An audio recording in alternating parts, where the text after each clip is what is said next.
positive experiences. Hood River School in Hood River, Oregon, is a small high school by today's standards. By implementing a continuous progress program, the staff is able to provide instructional options that most small high schools find economically impossible to offer. Chuck Bowe, the principal of Hood River. Hood River Valley High School is a 3-year senior high school comprising grades 10 through 12. There are approximately 700 students who come from a rural community which is nestled in the shadow of Mount Hood in central Oregon, north central Oregon. The per pupil cost at Hood River Valley High School, in comparison with other high schools in the state of Oregon, places us at about the middle. Approximately 60% of the students take some form of further training. Each course the student takes is organized into learning units. The learning units have several distinctive features. Each learning unit deals with a concept and includes a statement of objectives, an evaluation procedure, and learning activities. All learning units are approximately 3 weeks in length. The student works on the unit until he or she demonstrates mastery. At that time, the student may progress to the next level of learning. Approximately 2/3 of the learning units are sequenced. The others are individual courses or in short sequences. In order to achieve mastery of a learning unit, a student must meet the objectives and the evaluation levels established by the teacher in the learning unit outline. If a student does not meet the objectives, the student continues working on them. There are no failing grades at Hood River Valley High School. A student works on the unit until mastery is demonstrated. A learning unit could be compared to a teaching unit, with the exception that we have added the behavioral objectives and the evaluation procedures. In a sequenced course, such as geometry, the student would stay in the classroom upon completion of the first unit and begin the second unit. There would be no change other than a paper change in the data processing center. In a non-sequenced course, a student upon completion may leave that teaching area, check the cluster outline to see what else is needed, check the schedule board to see what is available, find a course that matches the student's needs, and select the course. The student would then report to a new teacher the next day. This creates a management problem for the classroom teacher because in most cases not all students will be working on the same unit for in many areas a teacher will have subgroups of students working on different units.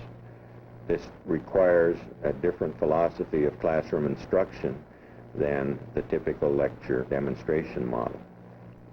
Students upon completion of the 160 units have a number of alternatives.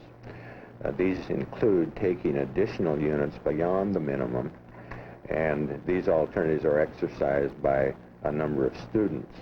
One improvement we have made is adding an honors program whereby students who take 30 additional units in a planned program will receive an honors notation on their diploma and transcript. The teacher may designate what the student is to do during the class period according to the student's learning style. The student may work independently, may be a part of a discussion group, may be doing laboratory exercises, may be doing independent research.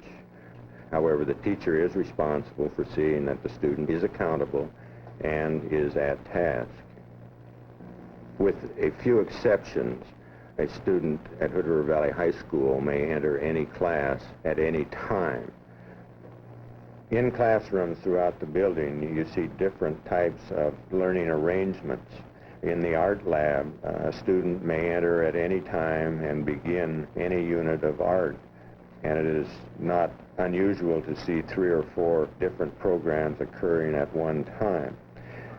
In the Advanced Placement English program, you would see a very typical lecture, college-type instruction program. The emphasis, particularly for non-college bound students, is to provide hands-on or relevant learning activity.